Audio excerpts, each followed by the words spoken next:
I used to believe that Thomas and I had something real. For months, I'd poured my time, my emotions, my trust into this relationship, thinking we were on the same page, exclusive, serious, building toward something meaningful. But looking back, the signs were always there, weren't they? The little hesitations, the unanswered questions, the way he always managed to avoid certain topics. One of those topics was his family. I'd asked more than once when I'd finally get to meet them. Every time, his answer was vague. Soon. When the time is right. It's complicated. At first, I didn't push. I wanted to respect his space. But after months of waiting, I couldn't shake the feeling that something wasn't adding up. And then, just when I thought we were making progress, he hit me with an excuse that sent a chill through me. "We're going on a family trip this weekend," he said casually over dinner, barely looking up from his plate. "A luxury resort.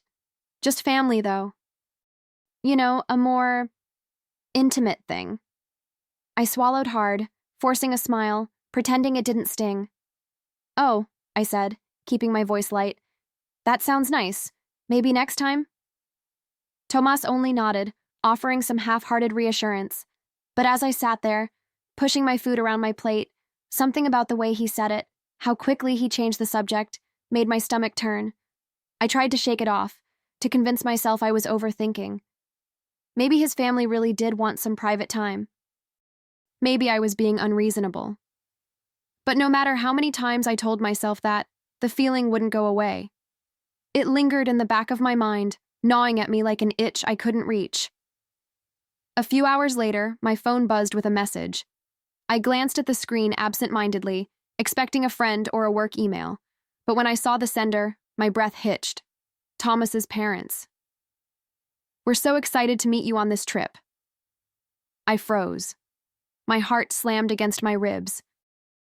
My fingers hovered over the screen, my brain struggling to catch up. What the hell was this? He had told me I wasn't invited. He had said, no, insisted, that it was just family. And yet, here were his parents, clearly expecting me to be there. I swallowed hard, my fingers moving on their own as I typed back, "I can't wait to meet you too." The second I hit send, my stomach twisted. I sat there, staring at my phone, waiting, hoping for some kind of explanation to appear. But the only thing that stared back at me was the truth. Thomas had lied to me, and I had no idea why. A slow, suffocating realization settled over me. This wasn't just a misunderstanding. It wasn't a small slip-up. Thomas had deliberately lied, and for what? To keep me away? To hide something? My mind raced through every possible explanation, each one worse than the last. I could have called him right then and there, demanded an answer, confronted him with the message, forced him to explain himself. But something stopped me. A deep, instinctual voice whispered, "Wait, don't show your hand just yet." Instead, I played along. I sent a short, polite response, just enough to keep his parents from suspecting anything was wrong. Then I placed my phone face down on the table and stared at the ceiling, trying to steady my breathing. My heart was pounding, my hands felt cold. Thomas had lied to me, and now I needed to know why. Not just guess, not just assume, I needed the truth. And suddenly, I knew exactly how I was going to get it. I wasn't the type to act on impulse, or at least I hadn't been until now. The moment I saw that message from Thomas's parents, something inside me clicked. I didn't cry, I didn't scream, I just made a decision. I needed to see it for myself. Within an hour, I had booked a flight, the same resort, the same weekend. If Thomas wanted to lie to me, fine. But he wouldn't get away with it. I'd watch, I'd listen, and when the time was right, I'd make sure he knew exactly what it felt like to be blindsided. On the plane, I rehearsed different scenarios in my head. Maybe I'd been wrong. Maybe there was an innocent explanation. But deep down, I knew better. That nagging voice, the one I'd been ignoring for months, had finally won. Tomas wasn't who I thought he was. By the time I landed, the air felt heavier, charged with anticipation. I wasn't just here to find out the truth. I was here to make him regret ever thinking he could play me. The resort was breathtaking. Pristine beaches, Towering palm trees swaying in the breeze, the scent of salt and sunscreen lingering in the air. Under different circumstances, I might have taken a deep breath and soaked it all in. But not today. Today, I was here for one reason only. I kept my sunglasses on as I walked through the lobby, scanning the guests. My heart pounded. My fingers curled tightly around the handle of my suitcase. I didn't know exactly what I was looking for, but I knew I'd find it. And then I did. Thomas. Laughing, relaxed, completely at ease, and holding another woman's hand. For a split second, the world around me blurred. The sounds of clinking glasses, waves crashing in the distance, the hum of conversation. It all faded into a hollow silence. I felt my stomach drop, my breath hitch in my throat. There it was. The truth. Laid out right in front of me. I didn't move, didn't breathe. I just watched.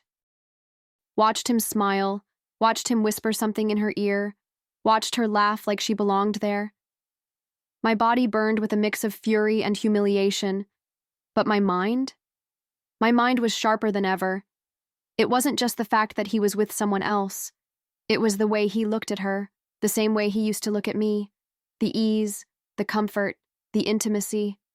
I had been nothing more than an option, a temporary placeholder while he figured out who was more worthy to introduce to his family. And then, as if the universe wanted to twist the knife even deeper, his parents appeared. Smiling, chatting with her, accepting her. That was it. That was all I needed. The rage I felt wasn't just for him. It was for me. For every woman who had ever been made to feel like she had to compete for a man's approval. I could have stormed over, screamed in his face, caused a scene. But I wouldn't give him the satisfaction of thinking he had that kind of control over me. No, I had a better idea. I took a deep breath, straightened my shoulders, and turned on my heel. Thomas had no idea I was here, no idea what was coming. But soon he would. I had every right to be furious, but rage wouldn't be enough. Confronting him now would be satisfying, sure, but temporary. I didn't want a moment of satisfaction. I wanted something lasting, something he'd never forget. So I watched. I studied him. Thomas thought he was in control, thought he had carefully constructed this little game where he got to decide who was worthy. But I saw through him now. His charm, his careful words, the way he shifted his attention between her and his parents, it was all an act. I took mental notes. When he held her hand, when he let go, when he turned on that fake, effortless grin for his parents, like he wasn't hiding something. And then I noticed something else. His parents liked her, but they weren't in love with her. That's when it hit me. I didn't need to confront Thomas. I needed to dismantle him from the inside. I started small, casual. I waited for the perfect moment, when Tomas's parents were alone, away from him, but still in their element. Then, with an air of confidence and just the right amount of familiarity, I approached them. "Mr. and Mrs. Calderon?" I said, my voice light, polite. "I'm Clara. We actually spoke a few days ago." Their faces lit up with recognition. "Oh, Clara," his mother beamed, touching my arm like we were old friends. "We were wondering why Thomas hadn't introduced you yet." Bingo. I smiled, letting out a small, carefully placed laugh. "Yeah, me too." I tilted my head, my expression just thoughtful enough. "It's funny, actually. He told me this was a family-only trip, so I didn't want to intrude." His father frowned, exchanging a glance with his wife. "That doesn't sound right," he muttered under his breath. Hook, line, sinker. I could see the doubt creeping in, the little wrinkle forming between his mother's brows. She glanced toward Thomas, who was still lost in his perfect little performance, completely unaware that the foundation beneath him was beginning to crack. "That is strange," his mother murmured, her voice laced with confusion. "He never mentioned anything about a family-only rule." I kept my expression neutral, but inside I was smiling. "I thought so too," I said, my voice light, conversational, especially since he made it sound like I wasn't supposed to be here at all. Then, with a small, thoughtful tilt of my head, I added, but maybe he just got confused. The seed was planted. I didn't need to say anything else. I just had to let them water it themselves. His father straightened, his posture shifting. "We should talk to him about this," he muttered, his tone sharper now. His mother nodded in agreement, a shadow of doubt clouding her once warm smile. I took a sip of my drink, masking my satisfaction. Thomas thought he could play with me, but he forgot one simple rule: never underestimate the woman you try to deceive. The pieces were in place. Thomas had no idea what was coming, no idea that the people he worked so hard to impress were already questioning him. He had built his life around carefully managing perceptions, controlling the narrative. But tonight, I was taking that control away. Dinner was the perfect setting: a beautifully lit outdoor terrace, white tablecloths, waiters in crisp uniforms gliding between tables. The kind of place where everything looked perfect, until someone shattered the illusion. I took my seat at a nearby table, close enough to see every detail. Thomas was relaxed, flashing that same charming smile he had once used on me. His parents sat across from him, exchanging small pleasantries with the woman at his side, the woman he had chosen to introduce as worthy. I waited. I let him get comfortable. And then, at just the right moment, I stood up, smoothed my dress, and walked over. Every step deliberate, every breath steady. Thomas glanced up, still mid-laugh, until his eyes met mine. And just like that, the color drained from his face. For a moment, Thomas just stared. His smile froze, his jaw tensed. He looked like a man watching his carefully constructed world collapse in slow motion. His parents turned toward me, confused but polite, while his so-called respectable girlfriend blinked up at me, completely unaware of what was about to happen. I tilted my head, letting a small, knowing smile play on my lips. "Hi, Thomas," I said, my voice smooth, steady. "Oh, I see you brought your other girlfriend." I turned to his parents, feigning innocence. "Funny, I thought I was supposed to be the one meeting you this weekend." Silence. Heavy. Suffocating. The kind that makes the air thick, the kind that pulls every eye in the room toward the unfolding disaster. His mother was the first to react. Her brow furrowed, her gaze snapping to Thomas. "Thomas," she said slowly, her voice dangerously calm. "What is she talking about?" Thomas opened his mouth, but no words came out. He looked between me, his parents, and his girlfriend, who by now had pulled her hand away from his, realization dawning in her wide, horrified eyes. I reached into my purse and pulled out my phone, tapping the screen. "Just in case there's any confusion," I said sweetly, flipping it around for them to see. Tomas's parents' messages, clear as day, the proof, the undeniable evidence that he had invited both of us, that he had played us both. His girlfriend let out a sharp, disbelieving laugh, shaking her head. "Oh my God," she whispered, pushing her chair back. She saw it too. She saw the truth. Tomas finally found his voice, but it was weak, frantic. "Clara, please." I didn't need to hear the excuses. I had already won. Thomas reached for my arm, desperation flickering in his eyes, but I stepped back effortlessly, like his touch might stain me. His parents weren't looking at me anymore. They were looking at him. And in that moment, I saw it. The way their admiration crumbled, the way confusion morphed into disappointment. His father's voice was sharp, cutting through the thick silence. "Tomas, what is this?" His mother, still staring at the screen in my hand, inhaled sharply. "You lied to us," she murmured, almost to herself. "You lied to everyone." I didn't need to add anything else. I had given them the match, and they had already lit the fire. Thomas's other girlfriend stood abruptly, knocking her chair back. Her expression shifted between shock, disgust, and something I recognized well, the sting of betrayal. "You told me I was the only one," she said, her voice shaking. "You said—" She stopped herself, exhaling a bitter laugh. "You know what? I don't even care what you said." She grabbed her bag and turned to me, eyes blazing. "You deserve better." She walked away without another word, leaving Thomas alone to face the wreckage. The whispers had started now. Other diners glancing over, murmuring, watching as the perfect Tomas Calderone unraveled in real time. A spectacle, a humiliation, exactly what he deserved. I didn't need to see the rest. My work here was done. I had taken back my power. I turned on my heel and walked away, leaving Thomas sitting in the ruins of his own lies. I should have felt lighter, victorious. But as I walked through the dimly lit corridors of the resort, past clinking glasses and distant laughter, I only felt done. Not just with Thomas, not just with the lie, with all of it. I found a quiet corner in the bar and ordered a drink, letting the ice clink against the glass as I swirled it absent-mindedly.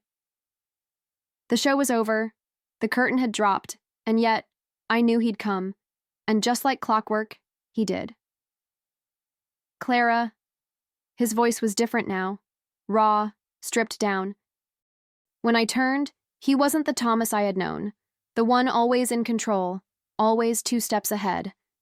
No, this Thomas was pale, shoulders slumped, eyes full of something that looked dangerously close to regret. He stepped closer, hesitated, then exhaled sharply. I messed up, he admitted. I was confused. He ran a hand through his hair, as if trying to physically pull the right words from his head. I never wanted to hurt you. I took a slow sip of my drink, savoring the silence between us before setting the glass down. Then I looked him right in the eyes. Unmoved, unshaken, done. You thought you could test us, I said calmly, to see who was worthy of you.